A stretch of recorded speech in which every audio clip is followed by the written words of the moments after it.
Today, the option is whether you go for those reforms by yourselves, with your time, with your conditions, with your negotiations, and with your equilibria among the political parties and among the political sectors of the Slovenian population, or whether this will be imposed upon you because the markets will close down on you and they will fall on you like a ton of bricks, which is already happening to some extent, because 7% is considered in many cases as kind of the threshold of whether you should go for support or not. But the problem is, if you go for support, you will still have to do every single one of the reforms that we have just mentioned, and maybe more. You cannot avoid it. So if you have the choice of doing it yourselves, then why not? This takes unity, this takes consensus, this takes a minimum of common sense. But if the opposition today ever think that they're going to inherit power sometime, they're going to pick up the pieces if they don't contribute to the reforms today. And they're going to have to put together the pieces very painfully. It's not going to be a very strong, big, united Slovenia that they're going to inherit. So again, why not? You're going to have to go through the changes one way or the other. Why not do it your way rather than Brussels or Berlin or, whatever?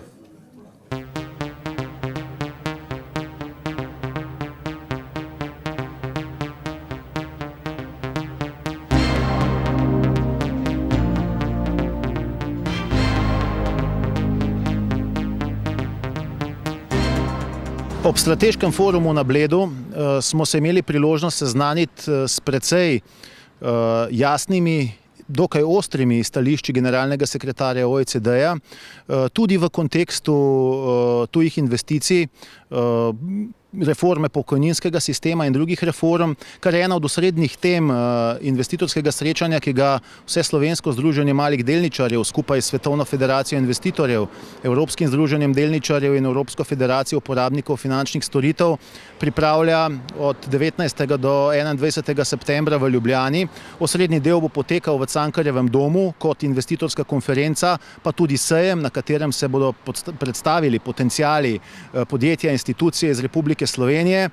Želimo poiskati ustrezne odgovore in argumentirane poti, napotila za aktivnosti, tudi iz naslova najkompetentnejših gostov, ki jih bomo v tem kontekstu gostili iz vsega sveta, iz 55 držav, organizacij delničarjev in investitorjev, njihovih predstavnikov, blizu 100 jih bomo gostili in vsekakor želimo s tem pripomoči, da se poda ustrezne odgovore in rešitve tudi iz tega naslova za situacijo, s katero se v Republiki Sloveniji soočamo, pa tudi širše.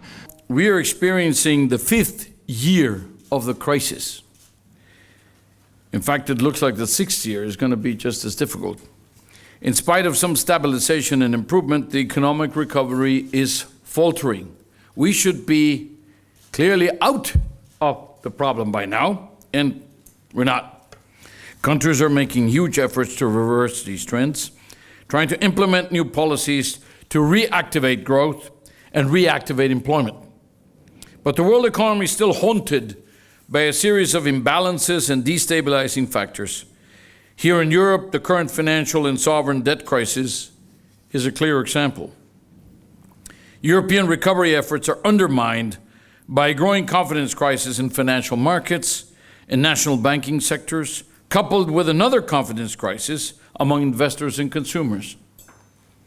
If we add a credit squeeze, persisting fiscal consolidation, extremely high sovereign yields, then we have the perfect recipe for a prolonged European slowdown or even a contraction. Over the past 2 decades, Slovenia has had impressive success in economic and social development. Bold decisions, sound economic policy, hard work, yielded success and resulted in relative stability, which helped the country achieve important progress while reducing its levels of inequality.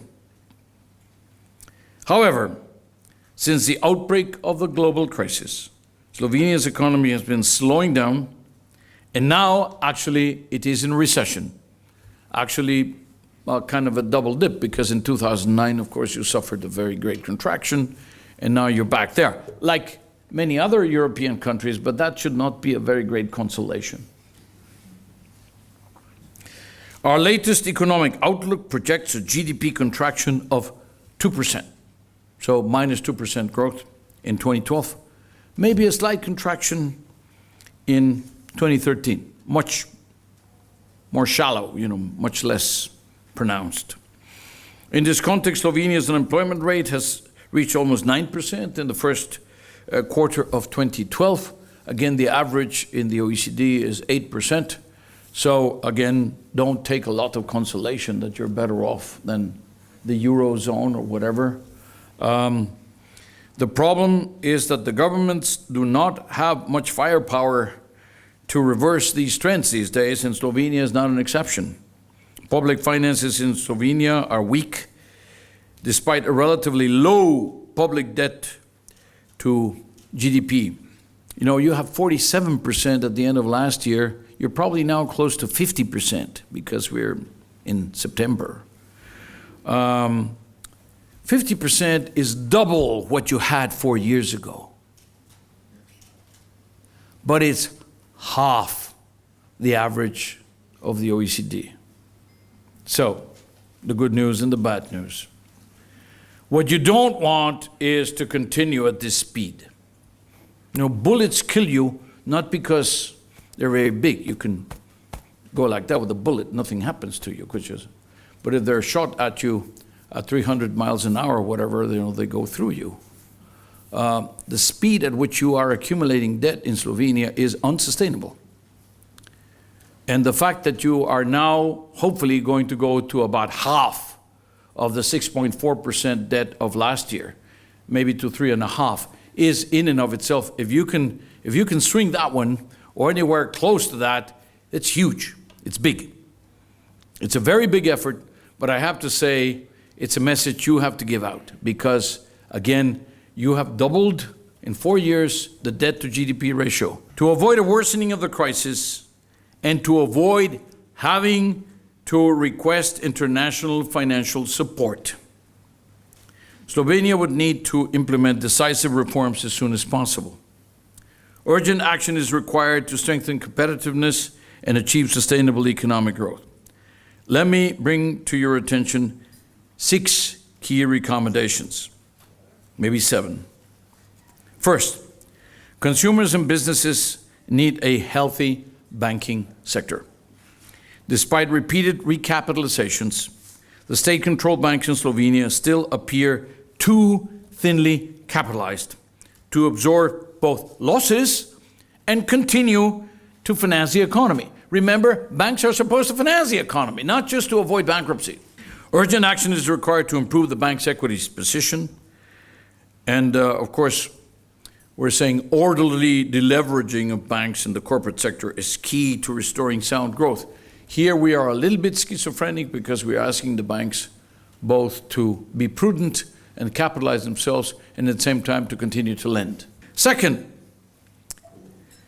to strengthen public finances, fiscal consolidation should curb the structural deficit by rationalizing public administration, education, healthcare spending, and cash transfers. This has also to do with the governance of the public finances. Have you heard about the golden rule? Why do you have such big discussion? Whether to make it a law or put it in the Constitution, that's fascinating. Because if you're willing to put it into a law, then why would you not put it in the Constitution if it's supposed to be a good thing? Germany has it in the Constitution, and Italy has it in the Constitution, and Spain has it in the Constitution. It's about credibility. It's a message. It's a signal. It's a language. So I'd say, don't talk about it for too long, just do it. And it's going to be part of the way back into access to markets and maybe to lower those 7% interest rates that you're paying for the debt today.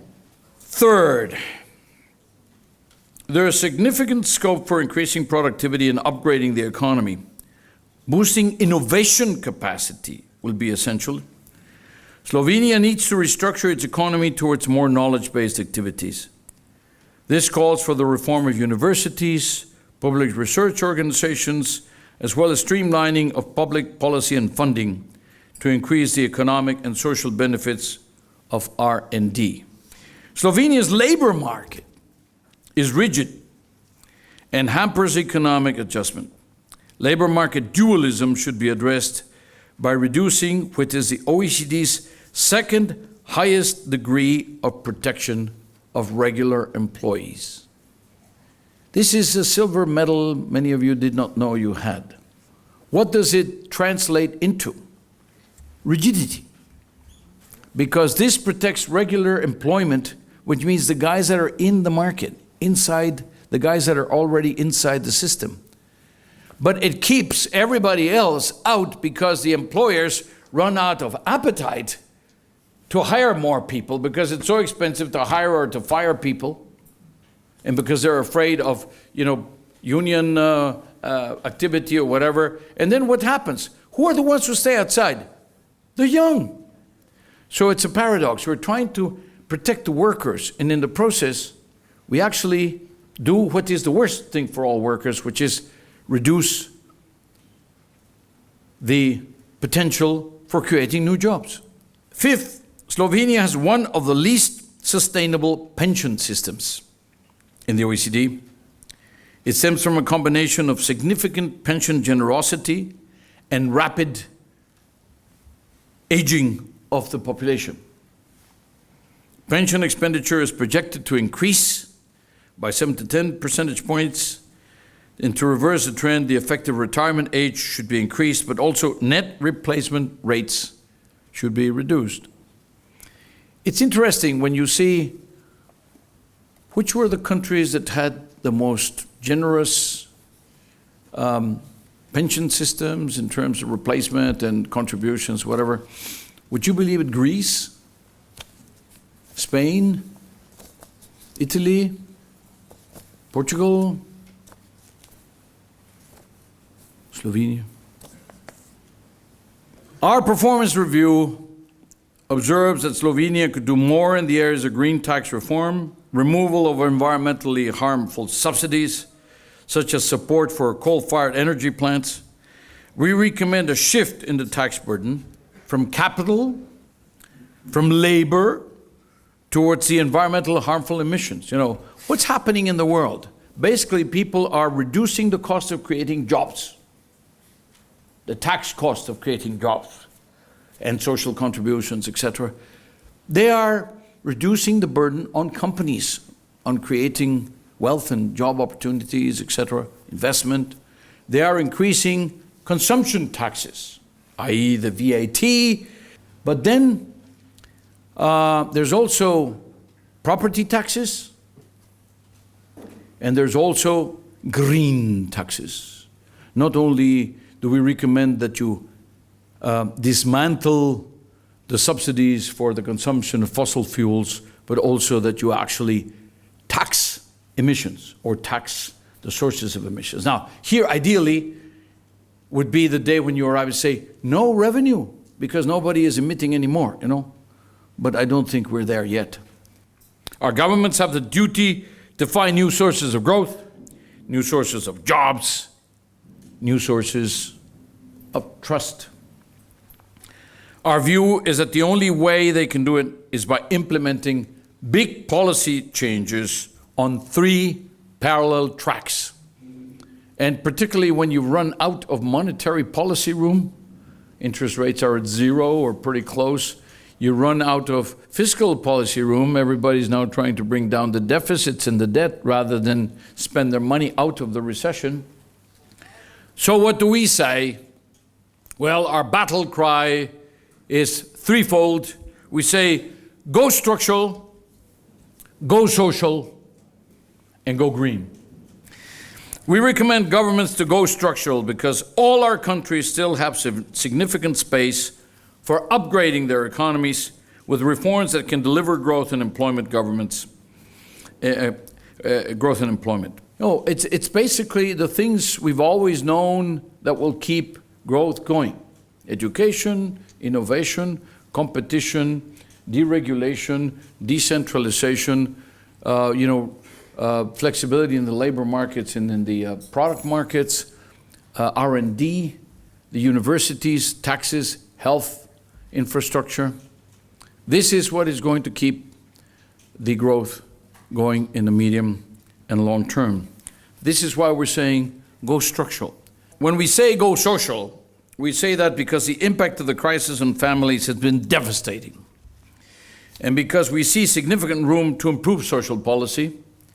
Going social is about policies in taxes, education, health, social security, migration, gender, job-creating measures, bringing women and other underrepresented groups to the labor markets, and tackling inequality. Green today, in the middle of the crisis, you say, for heaven's sake, Mr. Gurria, please, give me black jobs, brown jobs, striped jobs, checkered jobs, yellow jobs, any kind of jobs. They don't have to be green. Green is probably a luxury we cannot afford. Wrong. There is an intergenerational responsibility. And what we're doing today, even in the midst of a crisis, is going to affect the world that we will face in a generation and 2 generations. We are already on a collision course with nature. If we don't change course, we're going to be producing many more particles per million, and we're going to be warming much more than the 2 degrees that we said were the maximum we were willing to take. And we're going to overshoot by 2020, and then it's going to be a lot longer and a lot more expensive to come down to the path of the 2 degrees and the 450 particles per million, which we all agreed worldwide that we should be working on. And by inaction, we're letting it, deteriorate constantly. But green is not just about climate change. Green is a whole way of looking at the economies. The transit to low-carbon economies can be in itself an important source of innovation, of entrepreneurship, of growth and jobs, while reducing the resource bottlenecks and the natural imbalances. I very much hope that these new ideas, or maybe some of these not so new ideas, but the new solutions and the new policies will come from people like you. Better policies for better lives. The OECD stands ready to help you. Thank you very much.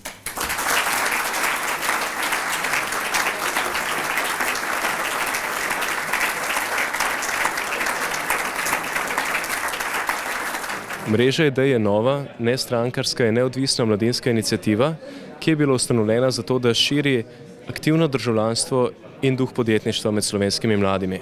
Zraven pa organiziramo tudi poslovna kosila in danes je za nami največji izmed njih. Na današnjem poslovnem kosilu smo gostili Joseja Angela Gurrijo, generalnega sekretarja OECD. Na tem poslovnem kosilu smo gostili 100 top slovenskih gospodarstvenikov, politikov, diplomatov in tako naprej. 50 mladim pa smo omogočili brezplačno udeležbo. Moram reči, da se bomo z veseljem udeležili velike naložbene konference, ki jo organizira VZMD prav v kratkem v Cankarjevem domu v Ljubljani. Najlepša hvala.